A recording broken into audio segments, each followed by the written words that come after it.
mwisho, alilolijua vyema kutoka kwa Mungu wake. Pia nasi twapotea tusipomtii Mungu, na uzima tutapata tukifuata njia yake.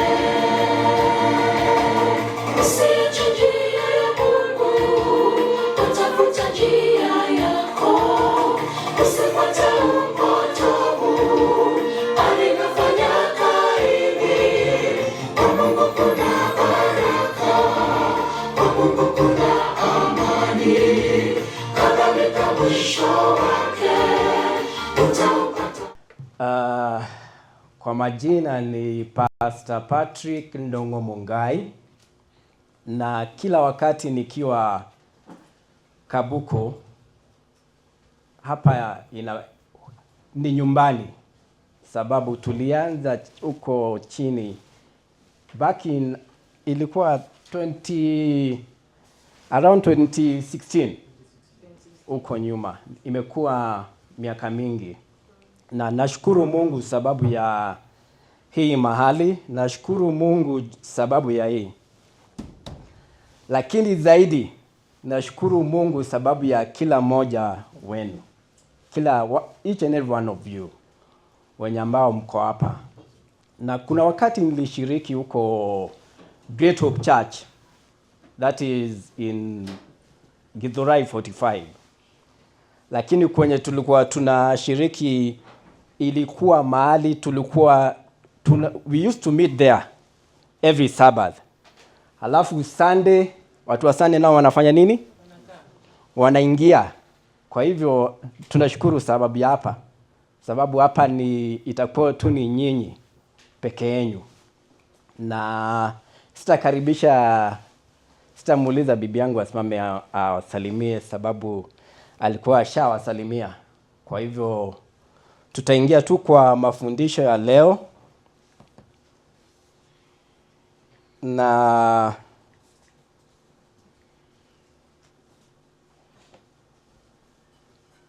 ningeomba tusomewe our key text.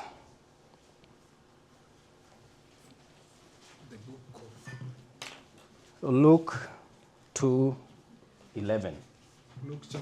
Luke chapter 2 verse 11. It says, Today in the town of David a savior is Today in the town of David a savior has been born to you. A savior has been born to you. He is the Messiah. He is the Messiah, The Lord. the Lord. Tuombe.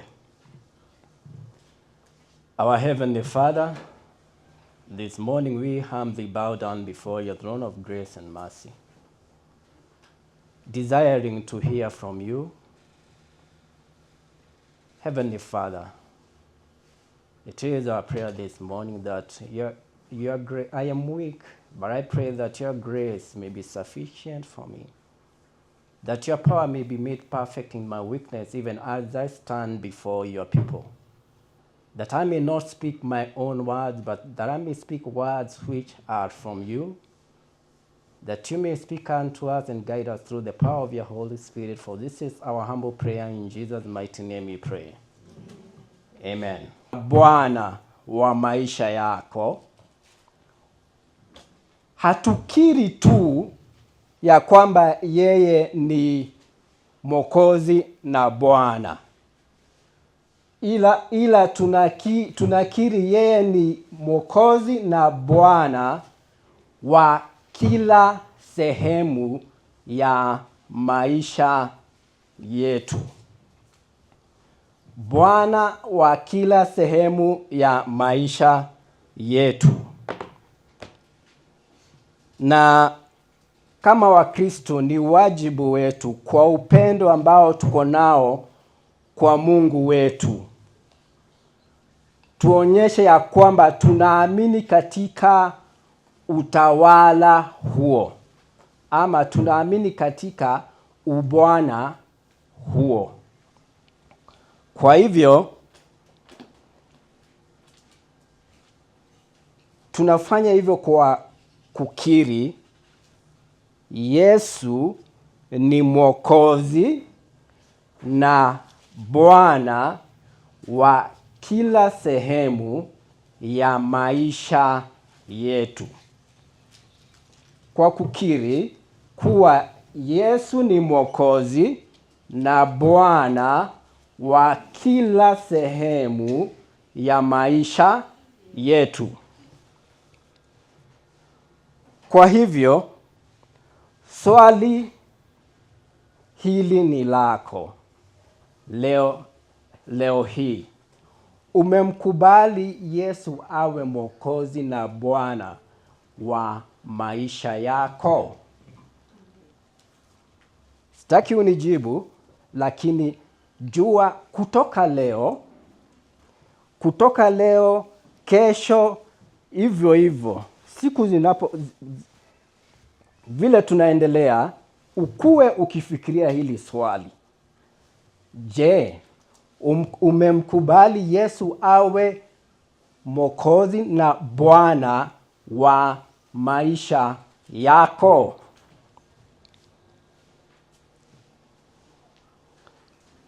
Kwa hivyo leo tutaangalia Jesus as Lord and Jesus as Lord of every aspect of our lives. Wewe ambaye mwenye unaandika, hiyo ni title.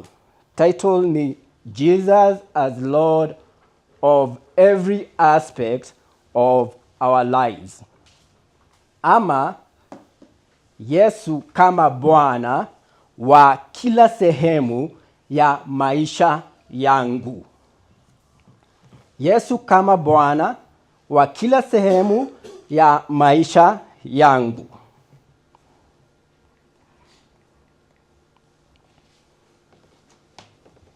Chini ya hiyo title kuna kichwa kidogo. 1. Lord of our speech. Bwana wa maneno yetu. Tumesema uwakili ama stewardship. Ni kubwa, si pesa pekee. Hata kama pesa ni sehemu moja ya uwakili. Kwa hivyo tumepewa pia, vile ambavyo tunapata ama tunapewa pesa, Mungu anatupatia, anaweka mali kwa mikono zetu. Pia Mungu ametupatia the gift of speech. Kwa hivyo ya kwanza ni title, Lord of every aspect of our lives. Subtitle, Lord of our speech. Bwana wa maneno yetu. Colossians 4:6. Akolosai 4:6. Swahili.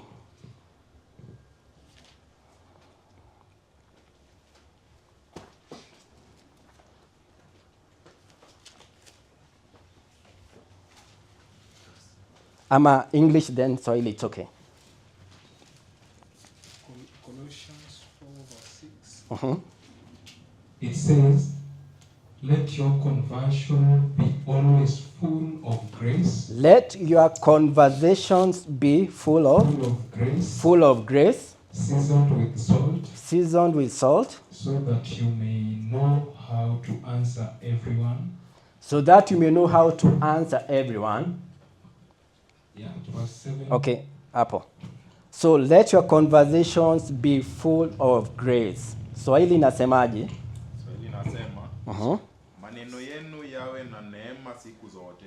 Maneno yenu yawe na neema siku zote. Fikisha hapo. Maneno yenu yawe na neema siku zote. Tumepewa zawadi ya usemi ama maneno. Na tumeitwa ili tutumie maneno ambayo yanatoka vinywani vyetu kwa kumtukuza Mungu, na ili maneno yenye inatoka kwa vinywani vyetu iwe baraka kwa wengine.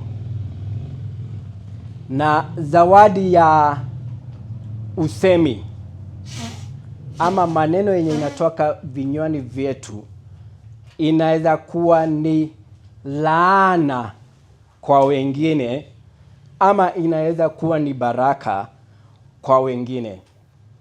Na jiulize ni mara ngapi ama ni maneno gani kutoka kinywani chako. Unapoongea na your neighbors, unapoongea na your brothers and sisters, unapoongea na wazazi wako, unapoongea na your husband, unapoongea na bibi yako, ni maneno gani hutoka kwa mdomo wako? Sababu ni vizuri tuelewe that speech ama maneno ni zawadi Mungu ametupatia. Lakini tumepewa ili tumtukuze Mungu kwa maneno yenye yanatoka vinywani vyetu na ili tuwe baraka kwa watu wengine. Na tunapomkubali Yesu awe Mwokozi na Bwana wa maisha yetu, anatukaribisha tumruhusu ili awe ni Bwana wa maneno yetu ama Bwana wa usemi ama maneno zenye zinatoka vinywani vyetu. Na maneno yanapotumiwa kwa hekima yanaleta utukufu kwa Mungu na yanakuwa baraka kwa watu ambao tunaishi nao hapo karibu. Lakini mara nyingi sisi hujipata katika situations whereby we are provoked kusema ama kuongea maneno out of anger. How many times tumejipata umeongeleshwa na ndugu yako ama dadako ama bibi yako ama your husband, bwanako, ama even your colleague, na out of it you end up being provoked. Anasema kitu and the next thing unataka kusema ni maneno yenye haiwezi mtukuza Mungu. Sisi wote tushajipata katika in such a situation. Lakini even in such a situation, even when we are mistreated, hatufai kutoa maneno yenye italeta laana. Hatufai kuongea maneno ya kukemea. Tunafaa tuongee maneno yenye inamtukuza Mungu na inaleta baraka kwa watu wengine.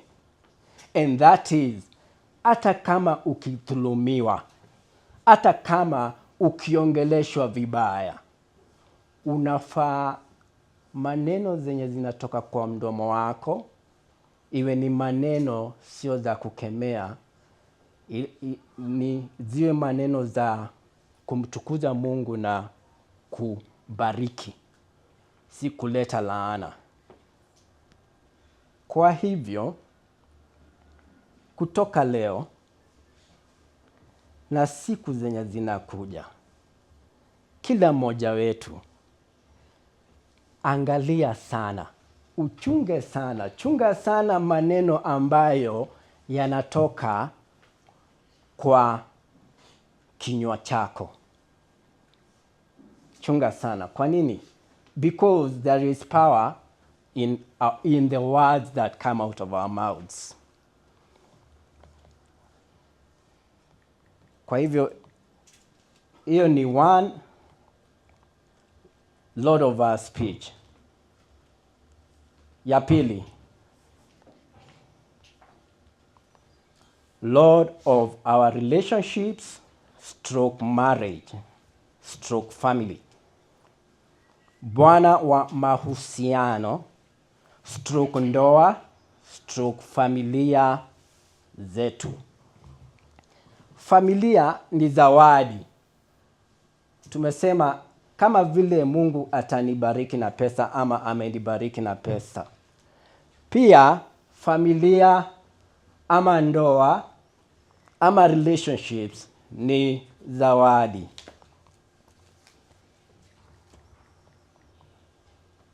Na ukumbuke tunaongelea juu ya stewardship ama uwakili. Sisi wote lazima iwe tumetoka katika familia. It is either tuko kwa familia ama tuko kwa ndoa ama tuko in relationships. Na tuliumbwa ili tuwe katika mahusiano.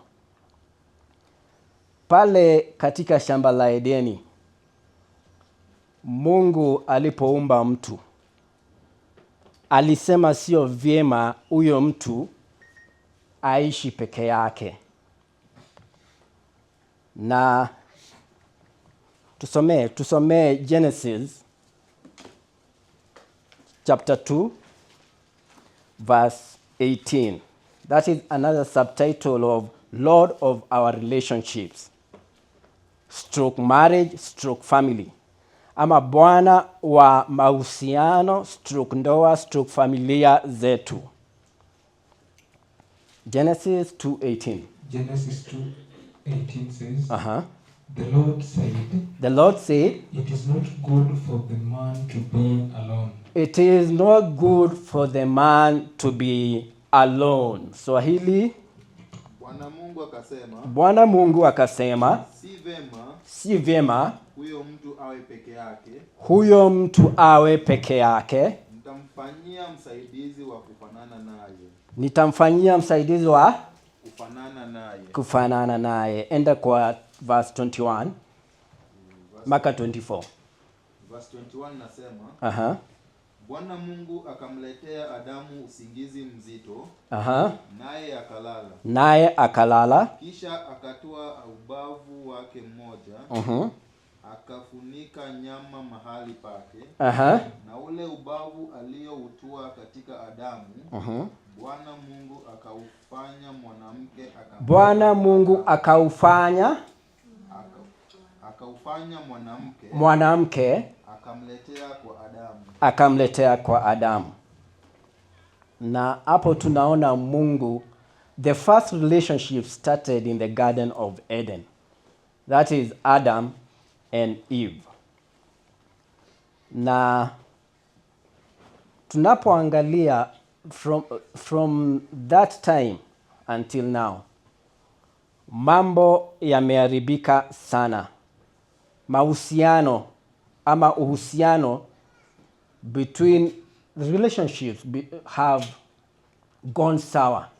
Tunapoangalia karibu, hata kwenye unaishi, kwenye unafanya kazi, kwenye unatembelea, mahusiano yameharibika sana sababu ya dhambi.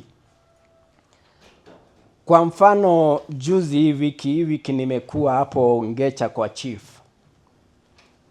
Lakini kabla niingie hapo kwa ofisi, niliona kijana tu anakaa, kijana amebeba mtoto. Amebeba katoto kadogo sana, katoto kakunyonya.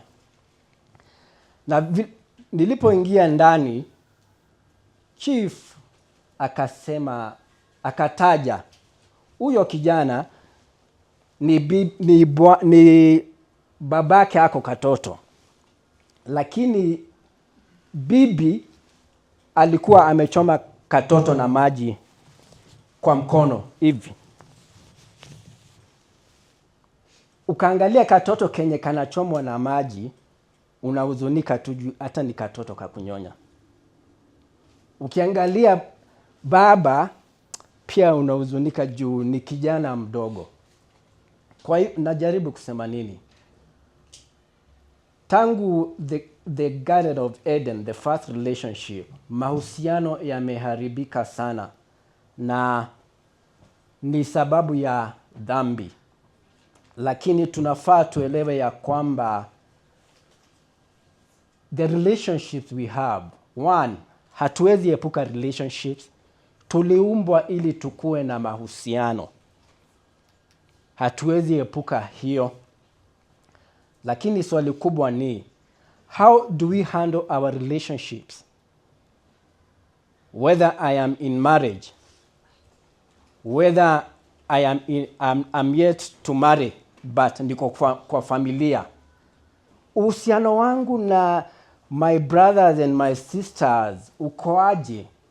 Uhusiano wangu na wazazi wangu ukoaje? Sababu that is one of the gifts ambayo tumepewa na Mungu. Na kwa hivyo tunafaa tutunze our relationships, the relationships that we have.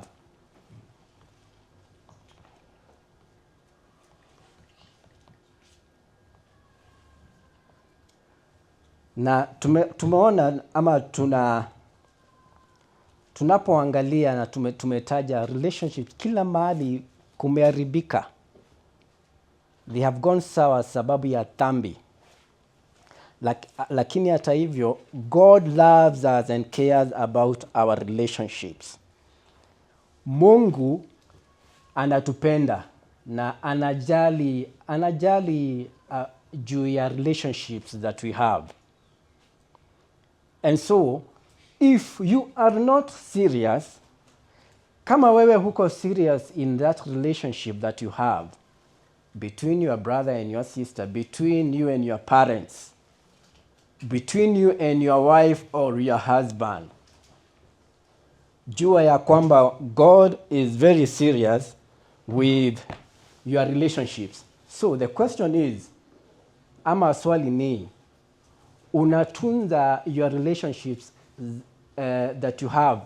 How do you care about your relationships that you have? Na tukirudi kwa Genesis, rudi kwa Genesis kidogo, uangalie kitu hapo verse 24.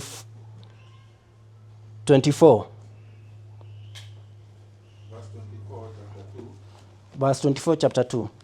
Kwa hiyo mwanamume atamwacha baba yake. Kwa hivyo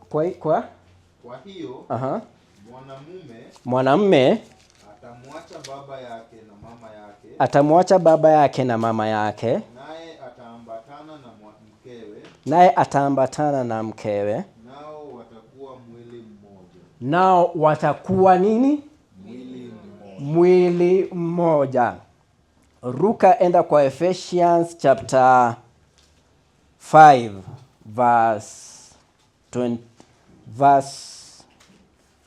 chapter 5 verse 29.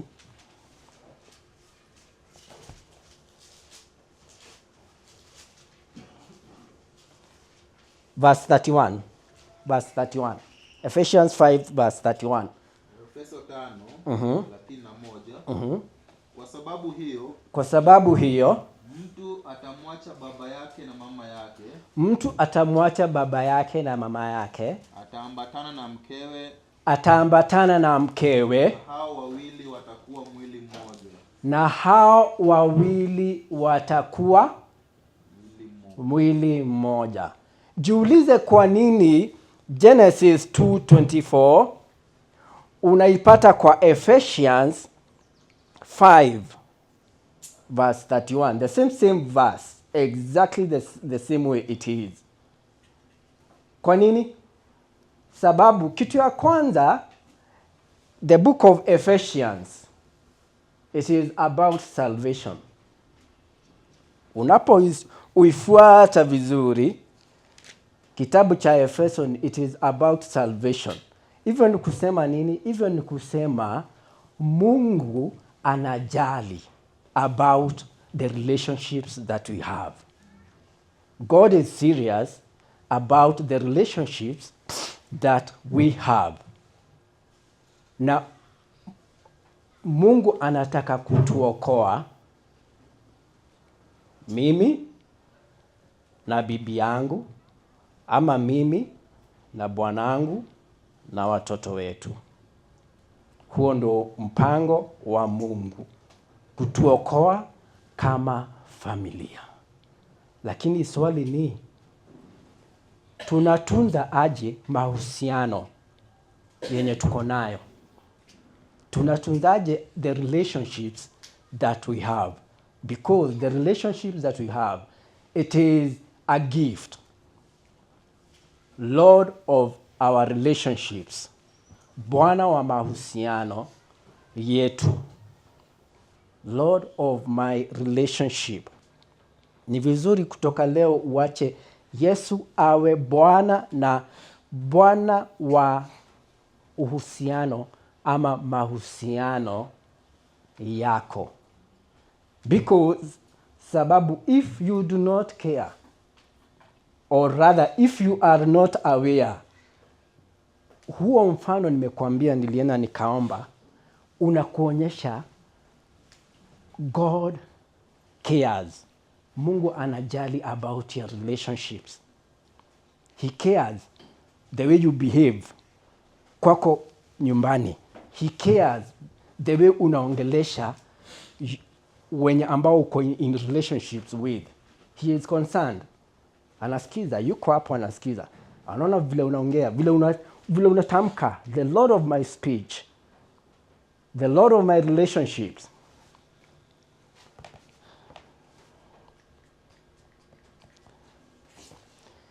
Another subtitle 3. Lord of our resources. Bwana wa mali yetu. Lord of our resources. Sisi sio wamiliki wa mali ambayo Mungu ameweka kwa mikono zetu. Sisi ni mawakili. Kumbuka tunaongelea juu ya Jesus as the Lord of every aspect. Jesus as the Lord of every aspect of my life. Na chini hiyo kichwa tuko na the Lord of my relationships, marriage / family. The Lord of my speech. Ya tatu ni the Lord of our resources, ama Lord of my resources, Bwana wa mali yetu ama mali yangu. Na kitu ya kwanza tunafaa tuelewe ni sisi sio wamiliki. We are not the owners of all the resources that God has put in our hands. Sisi ni mawakili ama sisi ni stewards. Tumepewa kidogo, tushikilie, tuitunze vizuri. Na kila zawadi ambayo tunapata inatoka kwa mikono za Mungu. Na kwa uhakika tunapokombolewa na damu ya Yesu, tunafaa tumruhusu Yesu awe Bwana wa mali yetu. Na kitu moja tunafaa tuelewe ni Mungu anaweka mali kwa mikono zetu ili tujikimu kimaisha na ili tutumie hiyo mali kwa watu wengine. Nirudie tena. Kila mali ambayo Mungu anaweka kwa mikono zetu, Mungu weka kwa mikono zetu ili tutumie kujikimu kimaisha na ili pia tutumie kwa kazi yake. Kazi ni mingi kwa watu wengine, kwa kazi ya Bwana. Kama hapa tumesikia kuna watu already wamejitolea kufanya kazi ya Mungu. That is what that happens. Tusome 2 Corinthians. 2 Corinthians 9.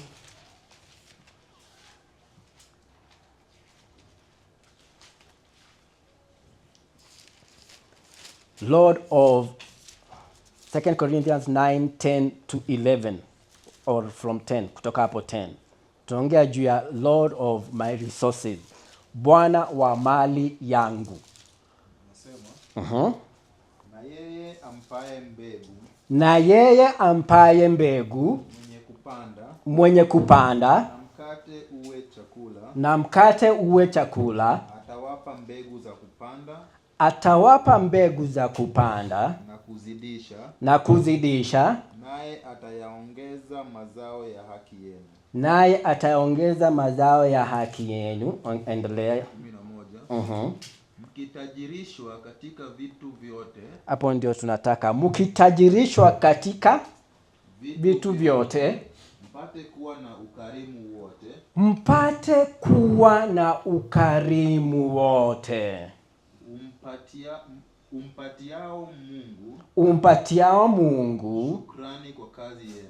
Shukrani kwa kazi yenu. Hiyo inatuonyesha Mungu anaweka mali kwa mikono zetu ili tuwe baraka kwa watu wengine, ili tufanye kazi ya Bwana. Sio tu tutumie fedha zenye tumeshika kwa familia zetu kujifurahisha tu, lakini tunafaa tutumie hata kwa kazi ya Bwana. Lakini swali ni mara ngapi pesa imepitia kwa mikono zako ukasahau kumbe kulikuwa na kazi tulikuwa tufanye ya Bwana? Ni mara ngapi tumeahidi tutafanya na tutatenda, lakini tunaposhika mali ama fedha kwa mikono zetu tunasahau na tunaenda mambo katika familia zetu na mambo zetu. Ni mara mingi. Lakini kutoka leo tunaitwa tumruhusu Bwana tumruhusu Yesu awe Bwana wa mali yetu. Kwa hivyo kutoka leo tumesema chunga sana maneno yenye yanatoka kinywani chako. Hiyo ni ya kwanza. Ya pili, chunga sana mahusiano yako, vile unaishi na bibi yako, bwana yako, watoto wako na wazazi wako. Mruhusu Yesu awe Bwana wa your relationships. Mruhusu Yesu awe Bwana wa mali yako. Mruhusu Bwana awe the Lord of your speech, maneno zenye zinatoka kinywani chako. Tukimalizia, angalia Malachi.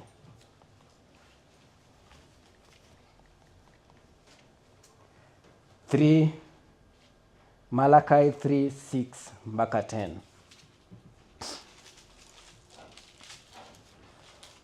Lord of every aspect of my life, Bwana wa kila sehemu ya maisha yangu. Lord of my speech, Bwana wa maneno yangu. Lord of my relationships, Bwana wa mahusiano yangu, ndoa yangu. Lord of my resources. Malachi 3:6. Kwa kuwa mimi Bwana sina kigeugeu, sina kigeugeu. ndio maana nyinyi hamkuangamizwa. Ndio maana nyinyi hamkuangamizwa. Kidogo tu tusikie Kiingereza inatoa, nataka usikie vile inatoanga vizuri sana. Ndio uelewe Mungu anasemaje ama anaongea juu ya nini anaposema mambo ya kuangamizwa. Malachi chapter 3 verse 6. Aha. It says, Aha. I the Lord, Sikiza vizuri inasemaje? I the Lord do not change. Enda pole pole. I the Lord do not change. So you the descendants of Jacob So you the descendants of Jacob are not destroyed. are not destroyed. Huyo ni Mungu anatuongelesha asubuhi ya leo. I the Lord do not change. Mimi sibadiliki, mimi sio kigeugeu. So that you descendants of Jacob are not destroyed. Ndio tusiangamizwe. Endelea. 7. Tokea siku za baba zenu Kutokea siku za baba zenu mmegeuka upande, mumegeuka upande, mkayaacha maagizo yangu, mkaacha maagizo yangu, wala hamkuyashika. Nirudieni mimi, nami nitawarudia ninyi, nami nitawarudia ninyi, asema Bwana wa majeshi. Asema Bwana wa majeshi. Lakini nyinyi mwasema turudi kwa namna gani? Turudi kwa namna gani? 8. Je, mwanadamu atamuibia Mungu? Mwanadamu atamuibia Mungu? Lakini nyinyi mnaniibia mimi. Lakini nyinyi mnaniibia mimi. Lakini nyinyi mwasema tumekuibia kwa namna gani? Tumekuibia kwa namna gani? Mmeniibia zaka na dhabihu. Mumeniibia zaka na dhabihu. Zaka na dhabihu. 9. Nanyi mmelaaniwa kwa laana. Nanyi mmelaaniwa kwa laana. Maana mnaniibia mimi. Maana mnaniibia mimi. Naam. Taifa hili lote. Taifa hili lote. 10. Leteni zaka kamili ghalani. Leteni zaka kamili ghalani. Ili kiwemo chakula katika nyumba yangu. Mkanijaribu kwa njia hiyo. Mkanijaribu kwa njia hiyo. Asema Bwana wa majeshi. Asema Bwana wa majeshi. Mjue kama sitawafungulia madirisha ya mbinguni. Na kuwamwagieni baraka. Na kuwamwagia baraka. Hata isiwepo nafasi ya kutosha. Hata isiwepo na nafasi ya kutosha. Kiingereza inasemaje? 9 mpaka 10. Sorry, 6 mpaka 10. I the Lord do not change. I the Lord do not change. So you the descendants of Jacob are not destroyed. So you descendants of Jacob, na ni mimi na wewe, are not destroyed. Ever since the time of your ancestors you have turned. Ever since the times of your ancestors, you have turned away from my decrees. You have turned away from my decrees. And have not kept them. And have not kept them. Return to me. Return to me. And I will return to you. And I will return to you. Huyu ni Mungu anatuahidi. Return to me and I will return to you. Says the Lord Almighty. But you ask. How are we to return? How are we to return? Will a mere mortal rob God? Will a mere mortal rob God? Yet you rob me. Yet you rob me. But you ask, how we robbing you? But you ask, how are we robbing you? In tithes and offerings. In tithes and offerings. You are under a curse. You are under a curse. You are all nation because you are robbing me. your whole nation because you are robbing me. Bring the all tithe into the storehouse, that there may be food in my house. Bring the whole tithe to my storehouse so that there may be food in my house. Test me in this, Test me in this. says the Lord Almighty, and see if I will not throw open the floodgates of heaven and pour unto you so much blessings that there will be no room enough to store it. Tithe. Tithe is holy to the Lord. Tithe is meant for God's purposes. Tithe inafaa ifanye kazi ya Mungu. Tithe sio yangu. Tithe sio yako. Ni vizuri tuelewe ya kwamba nikapatana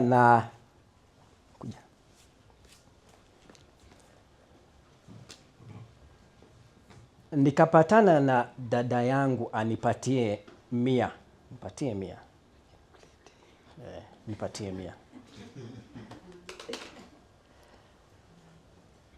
Tithe is holy. It is not meant for us. Sifai nitumie pesa. Tithe ni ya Mungu. Tithe is holy. Sio yangu. Swali kubwa ni, nitaendelea kuibia Mungu ama kutakuwa na kubadilika? Nitaacha kutoka leo Yesu awe Bwana wa mali yangu, ama nitaendelea tu na maisha hivyo vile nimekuwa nikiishi huko nyuma?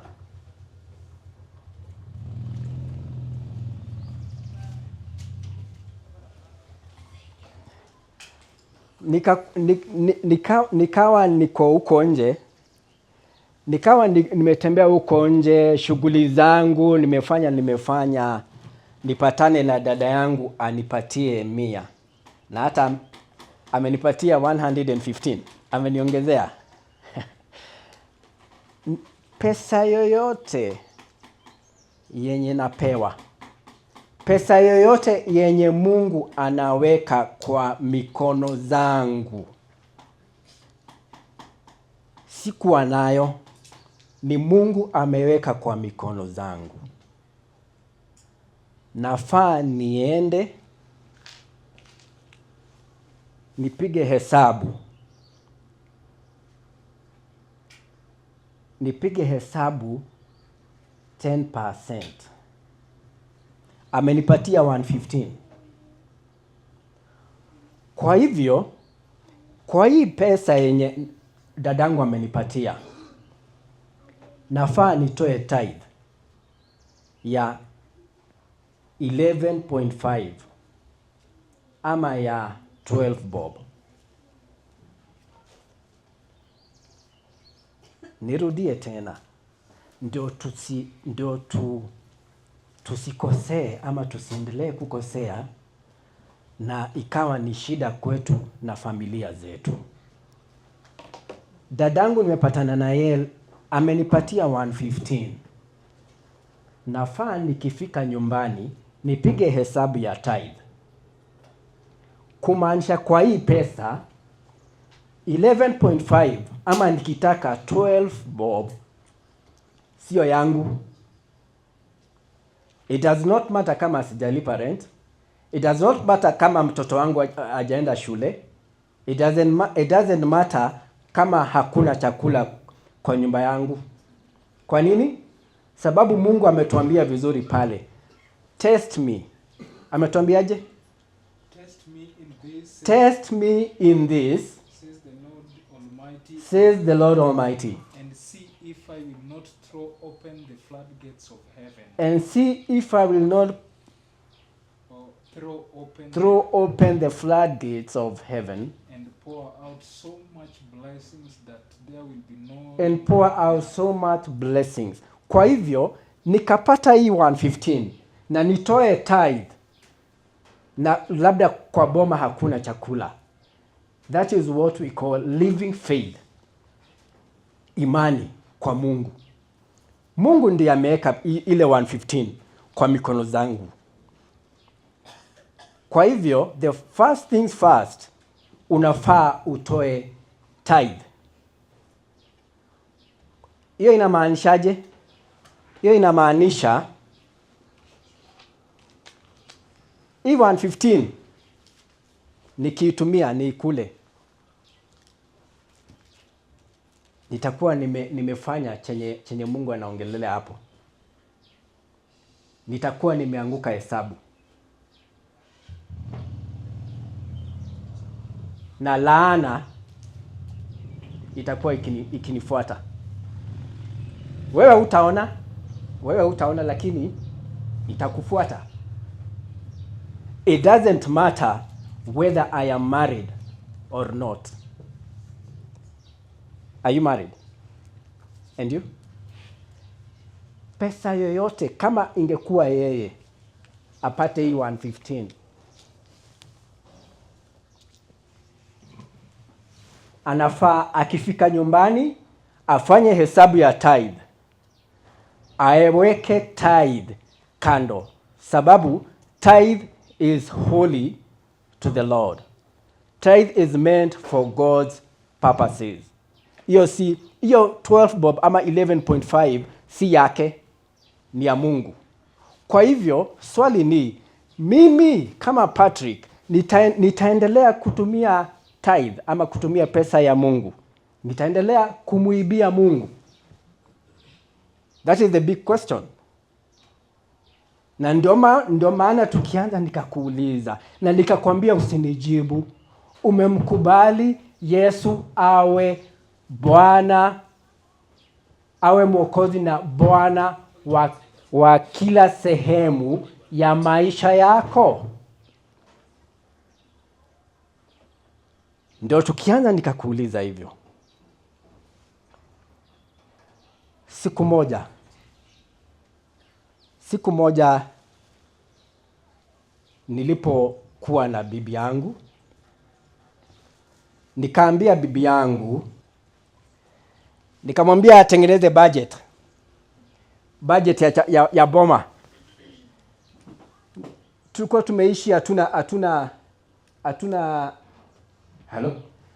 tulikuwa tumeishi muda mrefu hatuna budget. So it was around kama 4. Nikamwambia, sasa bibi, tengeneza budget ya kila kitu. Chakula, greens, nini zote. Bibi akaniambia, sitatengeneza. Sababu hata nikitengeneza hakuna mabadiliko kwa boma. Hakuna kitu inabadilika. Akaniambia, kuna vitu mingi ningetaka kufanya hapa kwa boma, kufanyia mtoto hivi, lakini hakuna mabadiliko. Nikaona nikaona wacha nikaombe Mungu. Nikaenda kwenye naombea. Huo wakati nikaomba kutoka 1 Timothy. Nikaomba Mungu, nisaidie, tubariki. Umetuambia tukimalizia, acha ningetaka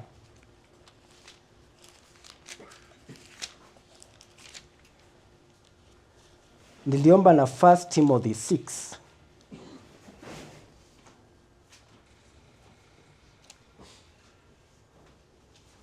Anyway, niliomba from 1 Timothy 6. Nikaomba Mungu anibariki ndio mambo ikuwe sawa kwa familia yangu, tuishi vizuri, hivyo. Lakini jioni nilipoingia kwa kitanda kulala, nikapata ndoto. Kujeni nyoa ile. Kujeni. Ama acha nitumia marafiki zangu. Simama hapo.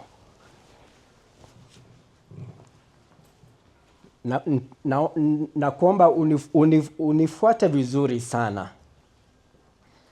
Nilipolala Kumbuka pale niliambia bibi yangu fanya budget, amekataa. Amesema juu hakuna mambo inabadilika kwa familia in terms of kifedha. Nikaenda nikaomba Mungu atubariki hivyo. Nilipolala, kumbuka pale niliambia bibi yangu fanya budget, amekataa. Amesema juu hakuna mambo inabadilika kwa familia in terms of kifedha. Nikaenda nikaomba Mungu atubariki hivyo. Kulala usiku kwa ndoto nikaona nikiwa njiani mwanaume amenipatia pesa. Vile alinipatia pesa akaniambia nipelekee mwanamke mwingine. Mwanamke fulani alikuwa huko mbele kwa barabara. Lakini vile alinipatia pesa, nilipokuwa natembea, kitu ikaniambia, hii pesa amenipatia na nimeweka tu kwa mfuko. Wacha niingie mahali, niende niangalie hii pesa ni ngapi. Nikaenda nikaangalia, nikahesabu, nikaona ni ngapi. Kitu ikaniambia, bado ni kwa ndoto, kitu ikaniambia, hii pesa yule mwanamke hajajua na nilipewa na yule bwana. Lakini hajajua ni ngapi nampelekea.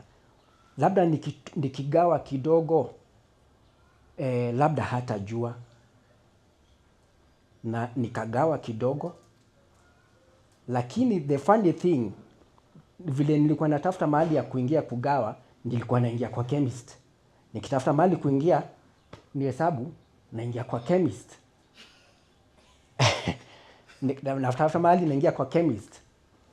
Halafu nilipokuwa nataka sasa kuendelea, nikaamka. Na papo na hapo nikajua nimekuwa nikiibia nani? Tumekuwa tukiibia Mungu. Mimi na bibi yangu. Tukimwibia nini? Tithe and offerings. Na nikashtuka. Sasa swali kubwa ni ungeniuliza huo wakati kama nampenda Yesu, ningekwambia nampenda Yesu. Lakini nilikuwa kwa kanisa. Lakini hivyo ndivyo nilikuwa naishi. Nikipata pesa sitoi tithe. Naitumia. Leo hii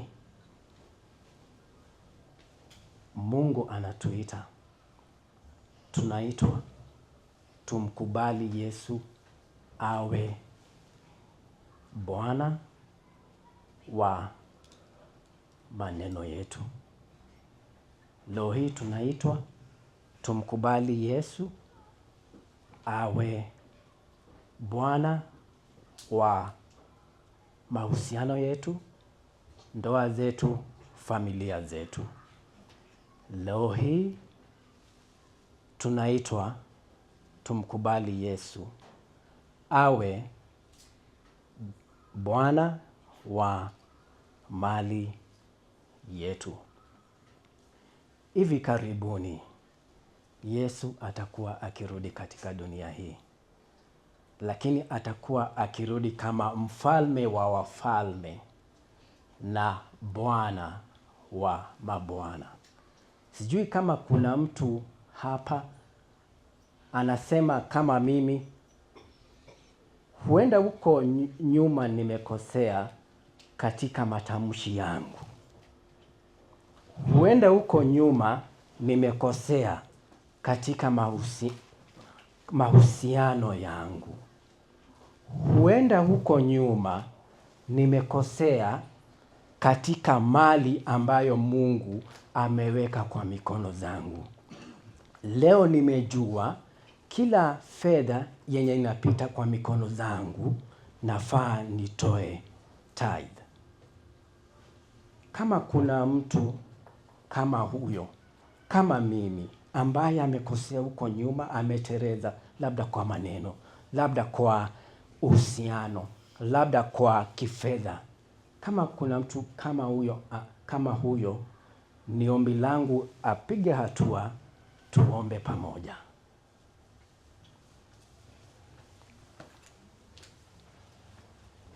Kama uko hapa, uko nyuma, labda uenda umekosea kwa maneno, labda umeongelesha bibi, bwana, your brothers and sisters, marafiki zako, labda kwa mahusiano tumetereza hapa na pale, labda kifedha tumekosea. Kama unaweza kuwa hapa, piga tu hatua, tuombe pamoja. Yesu anarudi mara ya pili, lakini atakuwa akirudi kama mfalme wa wafalme, Bwana wa mabwana. Piga hatua. Kama uko hapa, piga hatua, nafasi ni kubwa hapa, tuombe pamoja.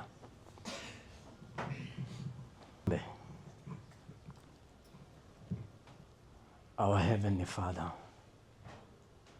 we humbly bow down before your throne of grace and mercy, declaring that you alone are God.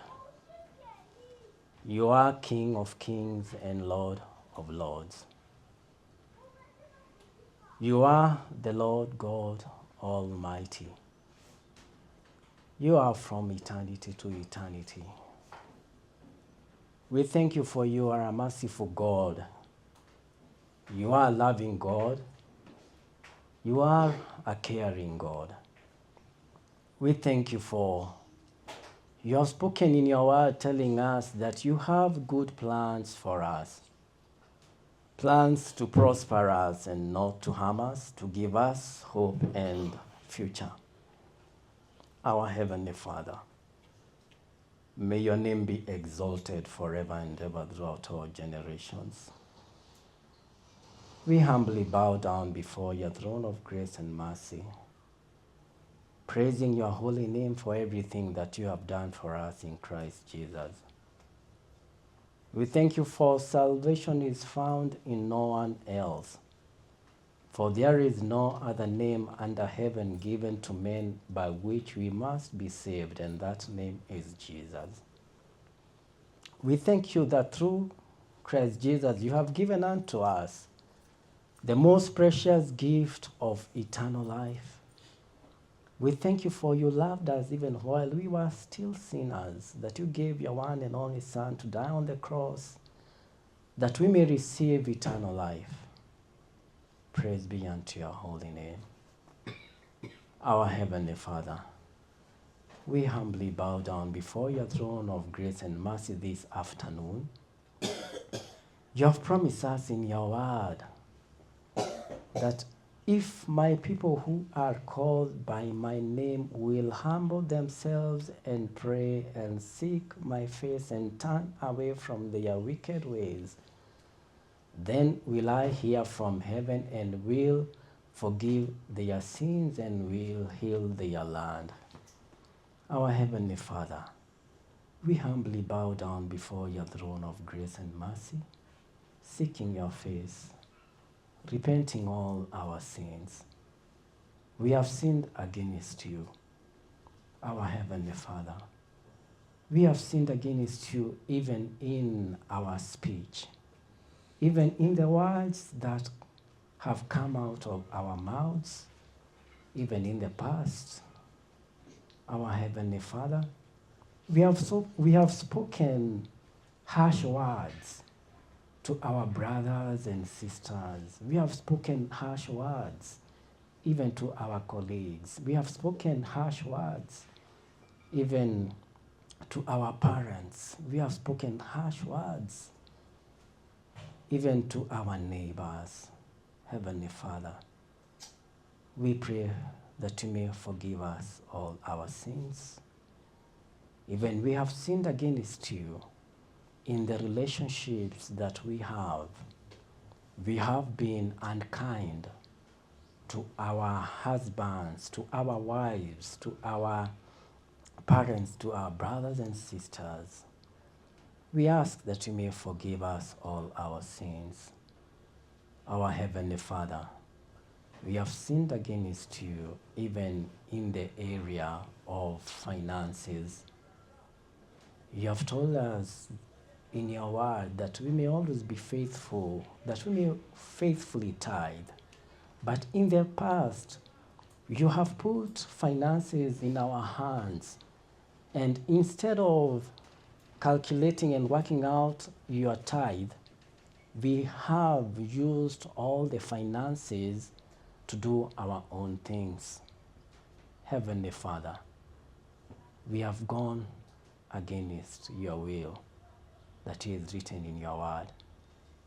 We have sinned against you. None of us is righteous.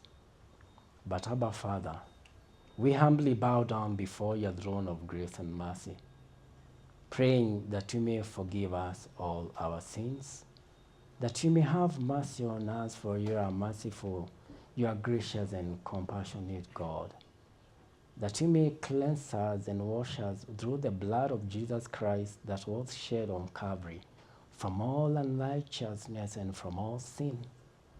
You have promised us in your word that if we confess our sins, you are faithful and just, and you will forgive us our sins and purify us from all unrighteousness. And this afternoon we stand by your promises that are in your word, praying that you may forgive all our rebellion, that you may forgive all our wickedness, that you may forgive all our sins, that you may clothe us with your robe of righteousness. Our Heavenly Father, this afternoon we come before your throne of grace and mercy, recommitting our lives unto you, even surrendering all to you, surrendering our lives unto your hands, surrendering our marriages and our relationships unto your hands, surrendering all our finances and everything that you have put into our hands unto you, O our God. We surrender all to you, praying that you may have your way in our lives, praying that not our will, but may your will be done in our lives. Our Heavenly Father, we desire to live right. Even we have heard from your word that if we do what is right, you have spoken unto us from Genesis chapter 4, that if we do what is right, are we not going to be accepted? Our Heavenly Father, we have sinned against you in the past. We have done things that are not right, even in our lives. But our Heavenly Father, we desire that we may live right, that we may live righteous lives and lives that pleases you. And this afternoon, we recommit our lives unto your hands, praying that, Lord, that you may be the Lord of our speech, that you may be the Lord of our relationships, that you may be the Lord of our resources, that you may be the Lord of every aspect of our lives, that you may be glorified in our lives and through our lives. Our Heavenly Father, we pray for each and every person who is standing here. Heavenly Father, prepare each and every one of us for eternity, so that, Lord, we may be among your treasured possession, that we may be among your holy people and your holy nation, that we may live with you for eternity in the New Jerusalem. Continue being with us, guiding us until the end. Speak your blessings upon every one of us, for this is our humble prayer in Jesus' mighty name we pray. Amen. Amen.